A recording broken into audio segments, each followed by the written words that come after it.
The way that I summarize the strategic element of a repositioning exercise is you've got to create FOMO, and then you got to help people get past FOMO, which is my acronym for fear of messing up.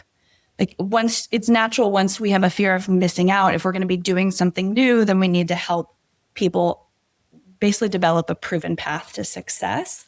And so that's been the repeatable motion, so to speak, that we've been in over the last 3 phases.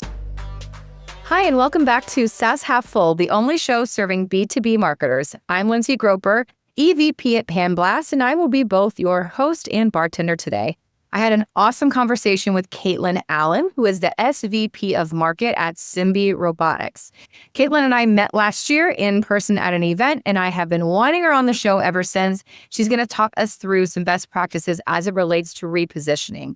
I know all of you are trying to reposition slightly or change categories now with AI being part of your platforms or creating AI technologies of your own. So Caitlin has some good advice on how to work through that, both internally with your C-suite and sales team as well. So if you care to, grab a drink and join me as I speak with Caitlin. Hey, Caitlin, welcome to SaaS Half Full. Thank you, Lindsay. Good to be here with you. I am excited to have you. We met last year in person at an Empowered CXO event, which is a killer event that I've talked about on the show many times before. But I tapped you to see if you'd have any interest in coming on and joining us. You've been very busy since you took on your role with Simbe. So we wanted to chat today. But before we dive into our topic, want to understand if we got you a drink kit and if you're joining me for one today. We sure did. It is a bourbon blueberry without the blue bourbon, sadly, but it's 9 a.m. on a Monday. So, that is fair. Cheers. I am drinking a screwdriver, fully loaded, but it is noon on a Monday. And for those that are regular listeners to this show, they know that I always stick true to the process. I think the earliest I've imbibed was like at 10 a.m. on a Monday. I don't judge. That just sounds like good. Thank you. I appreciate it. This is my process. This is what I do. And, it'll make for a really great Monday. It's fine. So cheers. Thank you for joining me. Thank you for having me. So today's topic, what we're going to talk through is sort of best practices around repositioning. And sometimes you have to reposition for all different types of reasons. But Caitlin has gone through now what is in the midst of her third repositioning since she's been at Simbe. So definitely has some best practices to share with everyone. But before we dive into that, I do want to give our listeners an understanding of who you are a little bit. Caitlin, if you can give us just a quick background into your role in B2B SaaS marketing, how you got into it, and then currently what you do at Simbe. And then for those who don't know, quick elevator on why Simbe exists. Sure. Sounds good. So I'll start with my background and then we can get into where I am today. So got into B2B enterprise software by accident, I think like many of us. I started in the nonprofit world and then was the ghostwriter for John Miller at Marketo, wrote a lot of the definitive guides with him. Did not know. He's incredible, continues to be. My career has shaped itself, Lindsay, around building markets for transformative tech.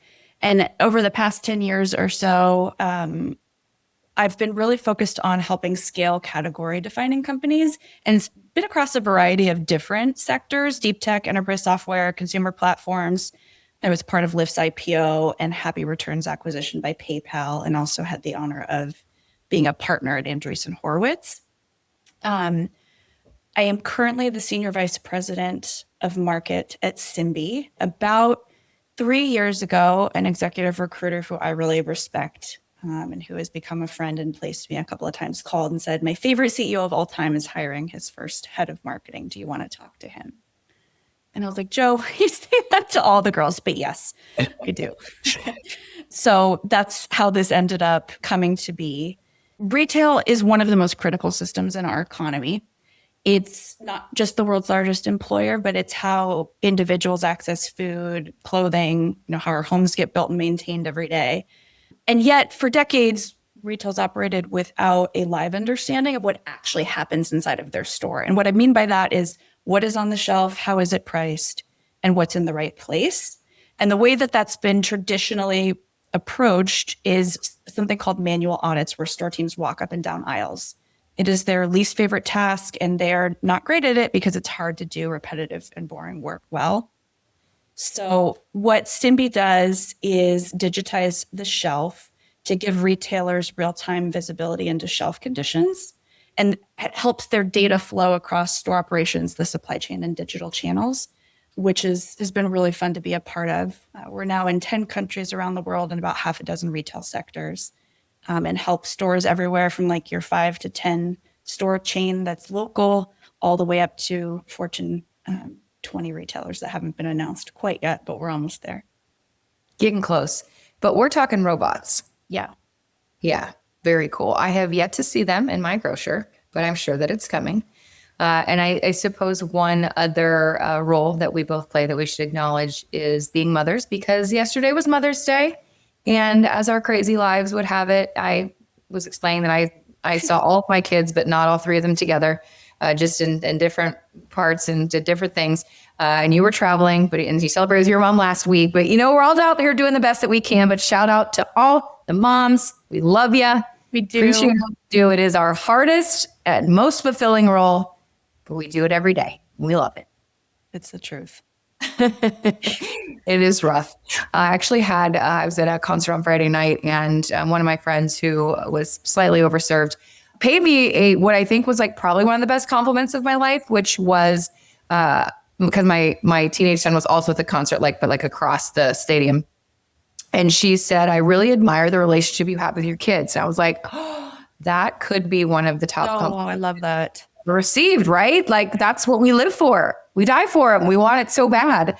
And as parents of teenagers, both of us, how it's like, you just want them to like you so bad. Love me, like me, pay attention to me. Like me, love me, and make good decisions independently. Please. Yes, please. Yeah, absolutely. Okay, we digress. So excited to dive in today. Talk to us about sort of this journey, because when you came in, Simbe focused on robotics, then you pretty quickly realized that you needed to pivot messaging and positioning into digital shelf, and now you're in sort of the third wave. And it sounds heavy, it sounds like a lot, but I would imagine that many folks that are listening, if they haven't already gone through one, they have to be going through it right now, just given the AI landscape and how everyone's business is changing right now. Old categories are being left in the dust and new categories being created out of necessity that, current categories are just no longer solving the new problems. So it sounds intense, but I imagine it's pretty relatable to our listeners as well. So give us a little bit of context into where you were versus where you are. Yeah. Maybe to set the stage too in a couple different ways. We've gone through three phases of repositioning. We're in the midst of the third right now. To your point, Lindsay, because of the AI era that we're in, every business model is changing. I grew up in SaaS, like most of your listeners. I'm currently in something that's called RaaS, which is robots as a service that's specific to physical AI. And, we're living through this moment. We probably all remember when we had our first smartphone, or, I remember logging onto the internet for the first time. We're also in this moment where we're going to be sharing public physical space with robots, if we haven't already, for the first time. Be that in Melrose with the delivery robots, or, in a store where Simbe's robot Tally is, et cetera. So a company was founded 10 years ago. Takes a couple of years to build a prototype and hardware. So we announced Tally, the world's first shelf inventory robot, in 2017. I joined in late 2023. And at the time, there wasn't high awareness of the issues that we solved. And so it was very hard to understand how to communicate the value prop.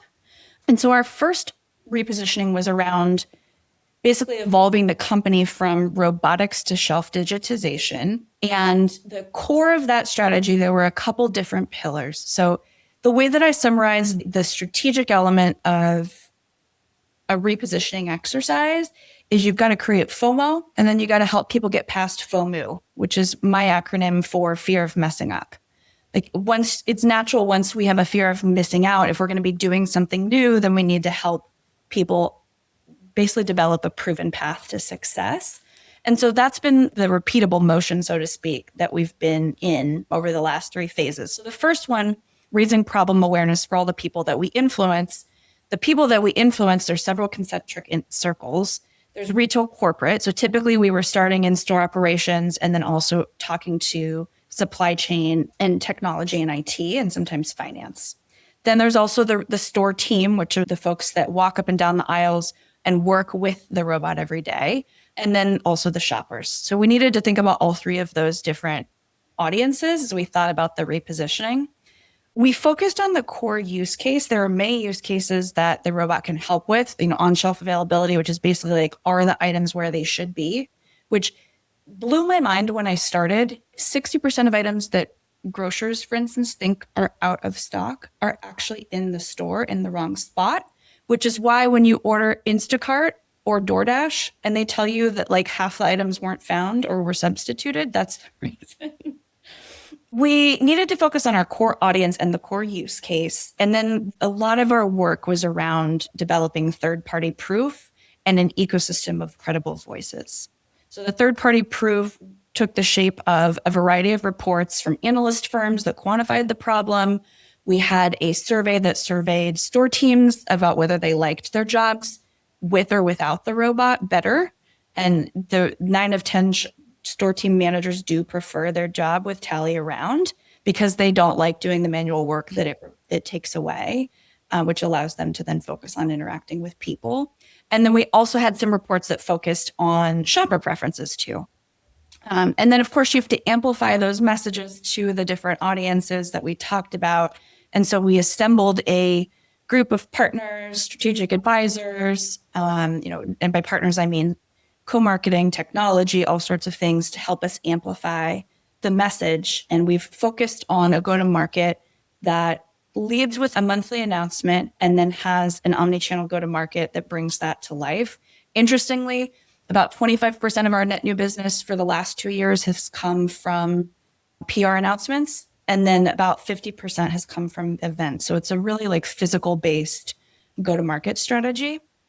Phase 2 was, so we started to notice, okay, the industry is starting to understand the problem. We see conversations about the problem. Our competitors piled on and started talking about the same things. And I think that's one of the signals I watch for when I'm thinking about when it's time to start repositioning. So as we were going from being positioned as a robotics company to a shelf digitization company, we rebranded our platform as the store intelligence platform. And the thought at the time was, we offer more than robotics. Our business model is built on effectively like the data insights that we're selling, and that'll become increasingly part of our offering over time. And we knew that over time, if we digitized the shelf, then we would also be able to digitize the store, which is kind of the starting point for the entire supply chain. And so we branded the platform as the store intelligence platform, but focused on the category of shelf digitization. So then phase 2 was the industry started to have a debate around what hardware device type is the best way to digitize the shelf. Is it a fixed camera? Is it, a phone? Somebody walks up and down the aisles and like takes pictures of the shelf? Is it a robot that moves around? And so we introduced some new technology and rebranded as the only retail technology platform to offer multiple modalities.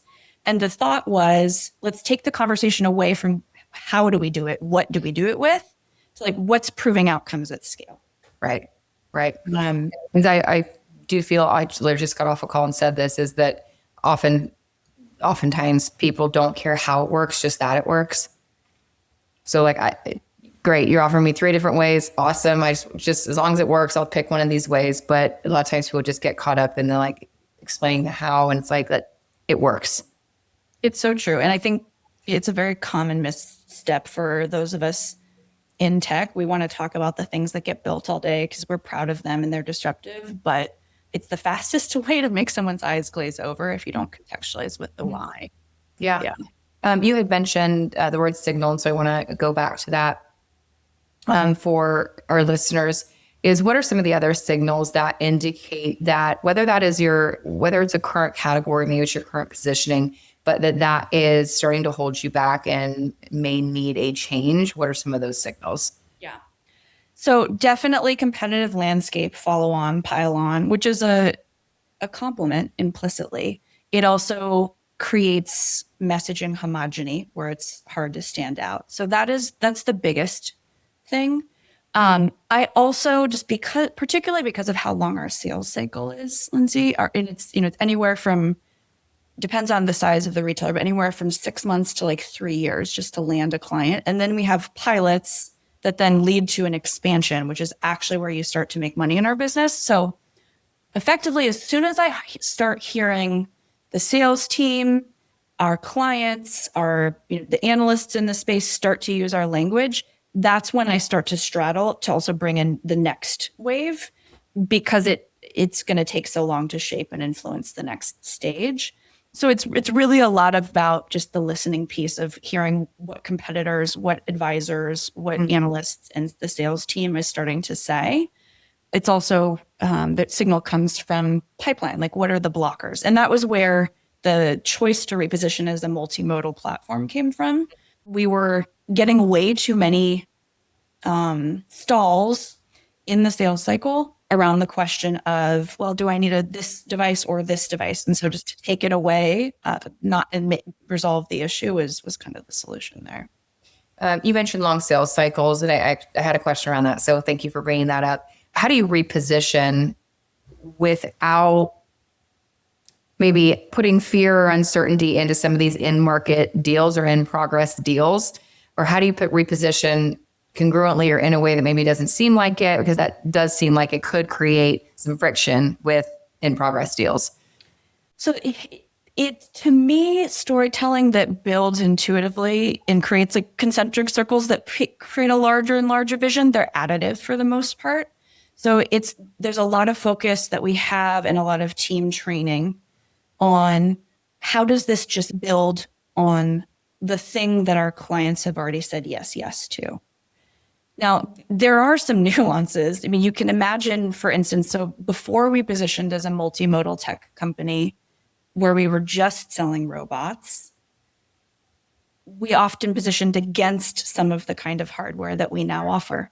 And so that one had a lot of nuance. So the way that we handled that was to really emphasize the remaining foundation, which is the robot. Like our platform functions on top of that data because it's got the highest frequency and fidelity of data that's captured of any technology.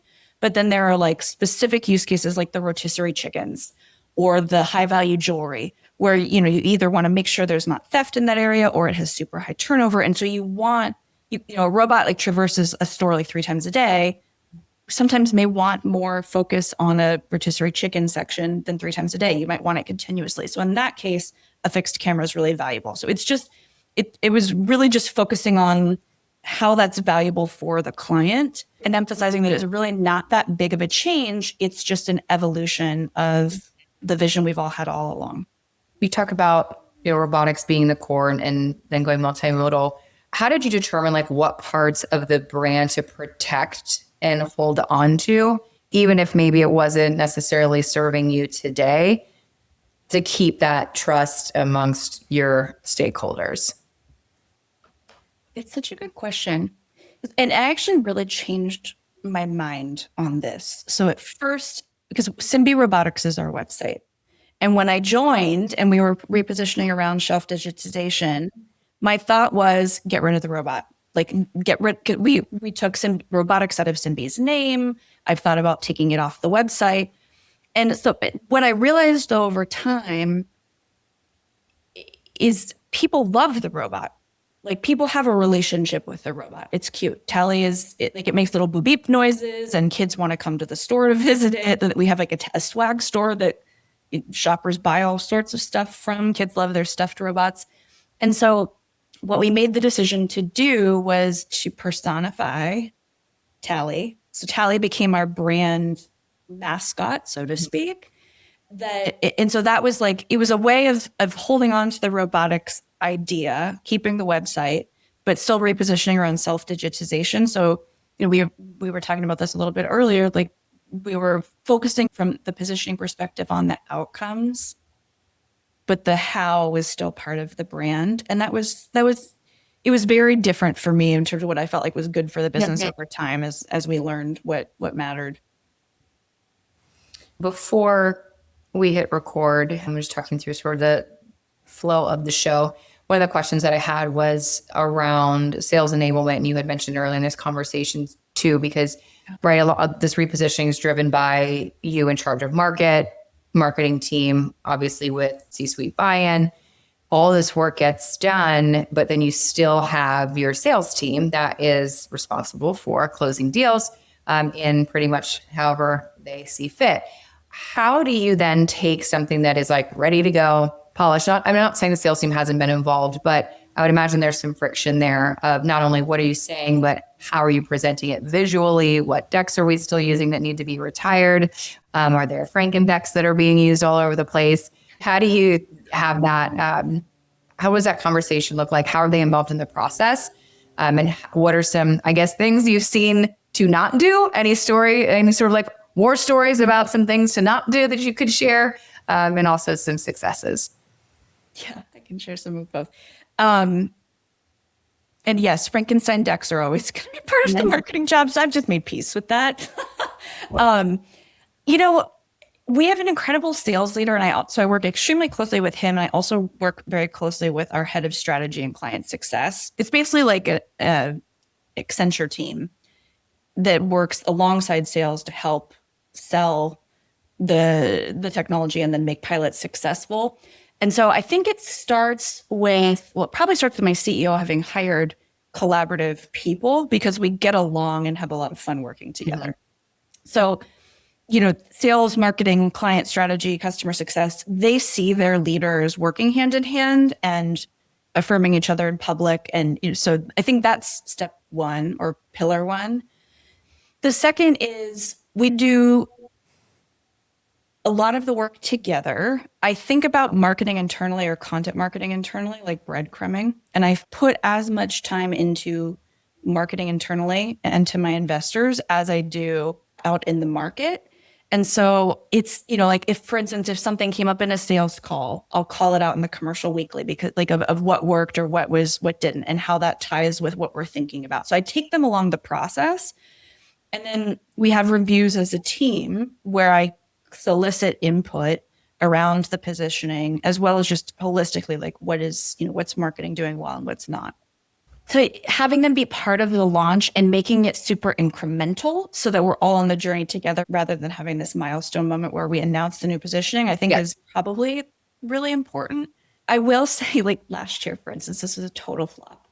We had a chief commercial officer at the time, and I rolled out a training for sales where they were given the new positioning, the new pitch deck, the new script, and then they had to perform, like they had to do it in front of us and their peers, and we had a scorecard. And I've done this in previous roles, and it went over fabulously well.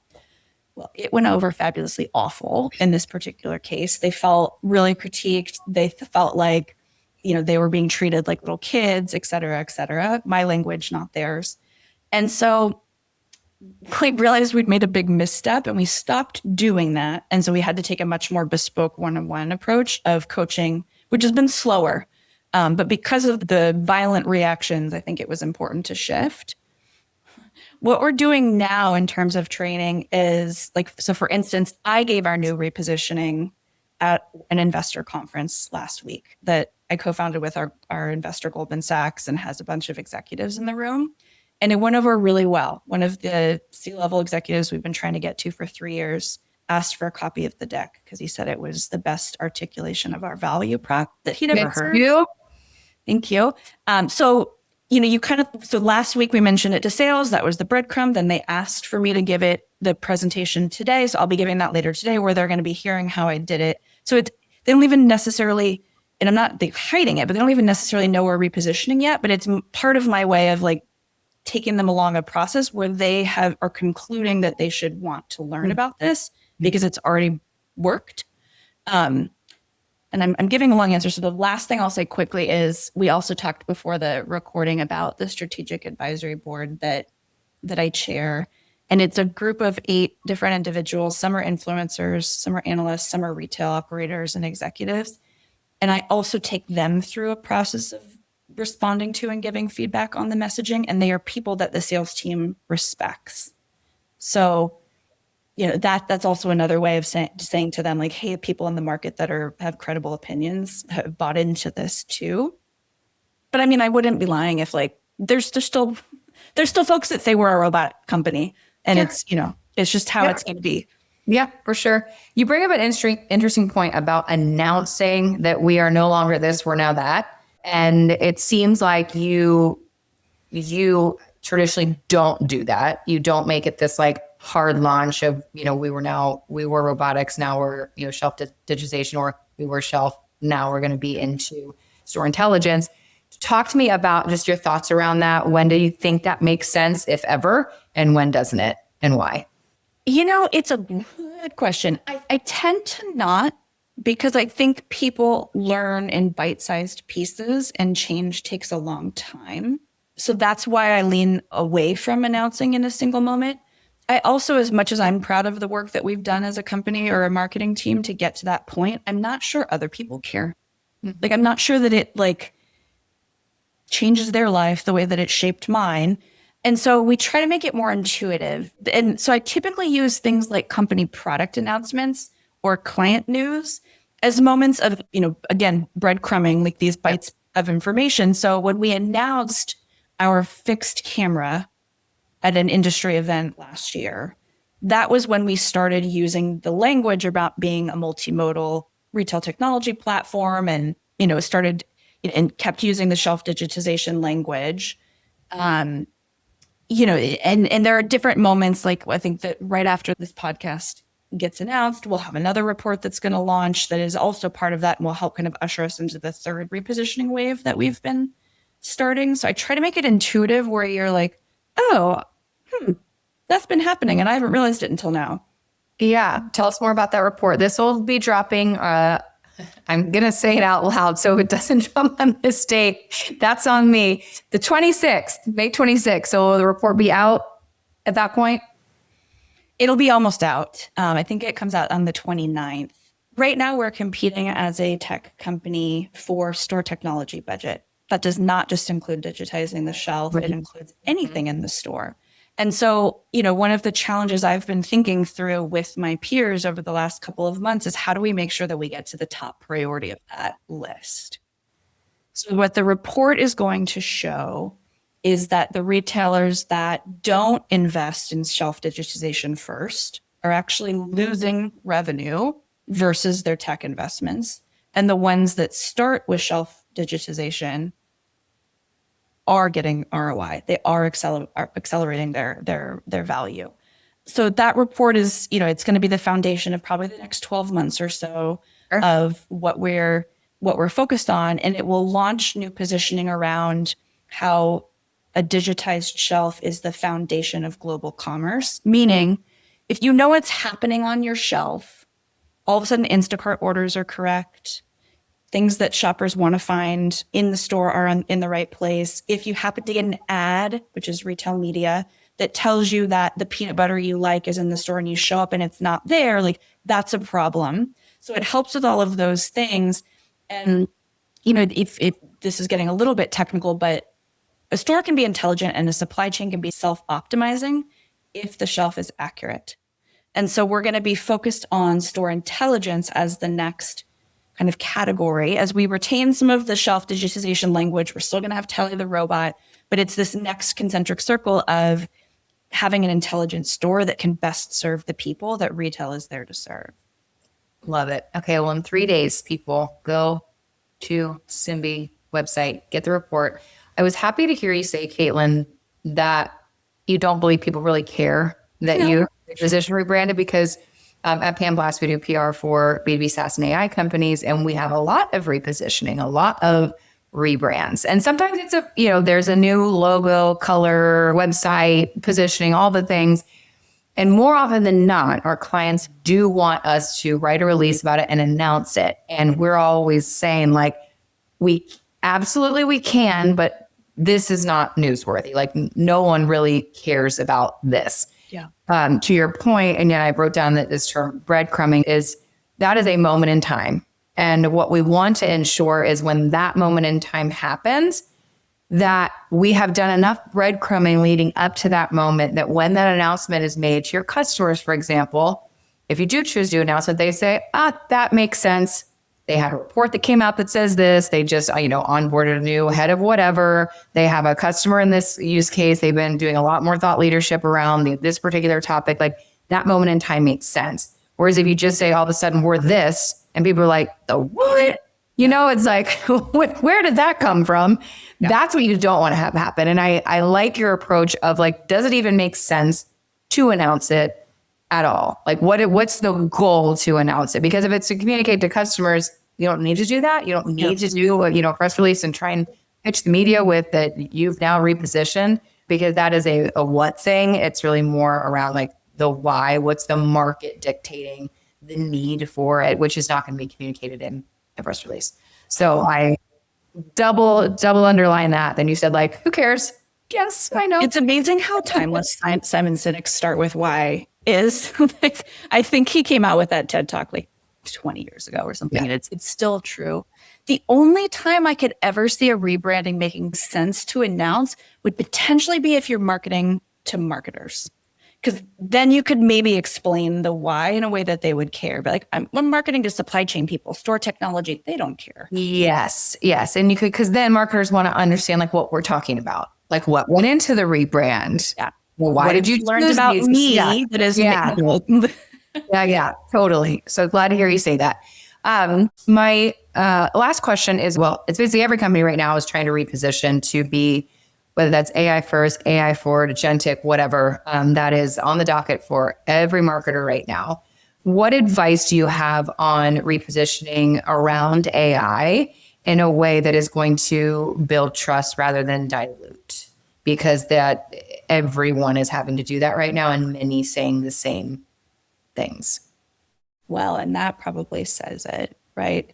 If rebranding around AI is going to create messaging homogeny, then why? Like, what value does it actually add? I think it probably gets to the core question of why do you feel the need to do that? So for instance, like, is your board pushing you to do so?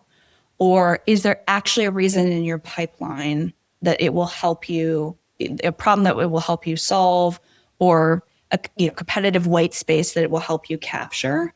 This seems to be a theme of the conversation, but like, what's the why? If you do it,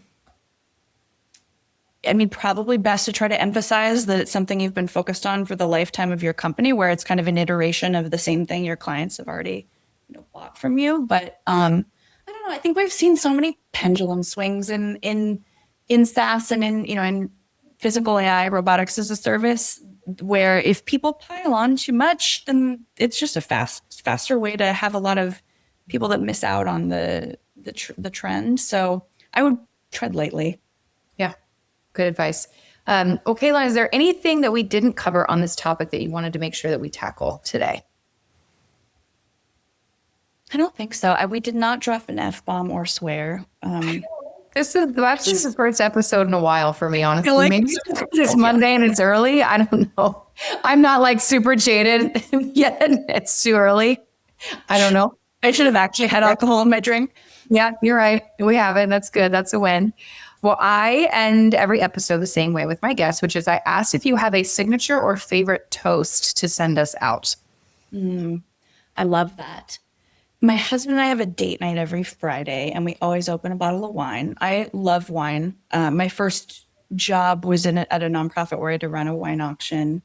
And then I turned 40 last year and got a master's of French wine as a way to celebrate. We have a very simple toast, which is just to good company. So that's mine. Oh, that means you think each other are good company. Love it. Love it. To good company. You're a great company. Thanks so much, Caitlin. Thank you, Lindsay. Thanks again to Caitlin for joining me on SaaS Half Full. That was indeed good company. Hopefully you took a couple of things away today if you're thinking about repositioning or entering a new category. We always appreciate the listen, and until next time, bottoms up.